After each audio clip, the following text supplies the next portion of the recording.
اور اس وقت آپ کو بتاتے چلیں کہ انوار الحق کاکڑ نگراں وزیر اعظم مقرر کر دیے گئے ہیں۔ صدر مملکت عارف علوی کی جانب سے اس حوالے سے سمری پر دستخط بھی کر دیے گئے ہیں۔ ساتھ ہی اپنے ناظرین کو بتائیں کہ پیپلز پارٹی نے نگراں وزیر اعظم کے نام پر تحفظات کا اظہار بھی کر دیا ہے۔ کیا تفصیلات ہیں، جانیں گے ڈان نیوز کے نمائندے نادر گرامانی سے۔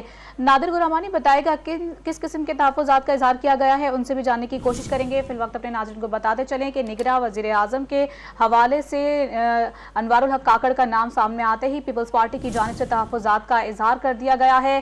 آپ کو بتائیں کمیٹی نے سلیم عباس، جلیل عباس، محمد مالک، خیبر پختونخوا سے افضل خان کا نام دیا تھا، یہ بتایا گیا ہے۔ پیپلز پارٹی کا یہ کہنا ہے اور پیپلز پارٹی نے نگراں وزیر اعظم کے نام پر تحفظات کا اظہار کر دیا ہے۔ بالکل، آپ کو بتائیں کہ پیپلز پارٹی نے نگراں وزیر اعظم کے نام پر تحفظات کا اظہار کر دیا ہے۔ پیپلز پارٹی نے کمیٹی کے ساتھ مل کر 5 نام دیے تھے۔ کمیٹی نے سلیم عباس، جلیل عباس، محمد ملک، خیبر پختونخوا سے افضل خان کا نام دیا تھا۔ اپنے ناظرین کو بتائیں کہ نگراں وزیر اعظم کا نام آنے کے بعد پیپلز پارٹی نے نگراں وزیر اعظم کے نام پر تحفظات کا اظہار کر دیا ہے۔ اس پر مزید تفصیلات جانتے ہیں نادر گرامانی سے۔ جی نادر گرامانی، بتائیے گا کیا تحفظات ہیں پیپلز پارٹی کے؟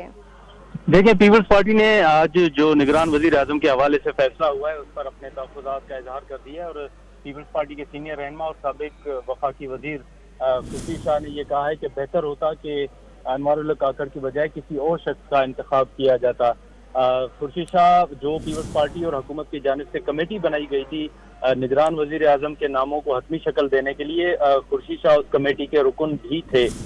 خورشید شاہ نے یہ بات کرتے ہوئے بتایا ہے کہ جو پیپلز پارٹی نے اور جو کمیٹی نے مل کر نام دیے تھے حکومت کو، وہ 5 نام تھے، جس میں انہوں نے یہ بھی بتایا ہے کہ سلیم عباس جیلانی اور اس کے ساتھ ساتھ جلیل عباس جیلانی، محمد مالک اور خیبر پختونخوا سے افضل خان کا نام تھا، جو کمیٹی نے نام جو ہے حکومت کو بھیجے تھے، لیکن اس دیے گئے ناموں میں سے کسی نام کا انتخاب نہیں کیا گیا۔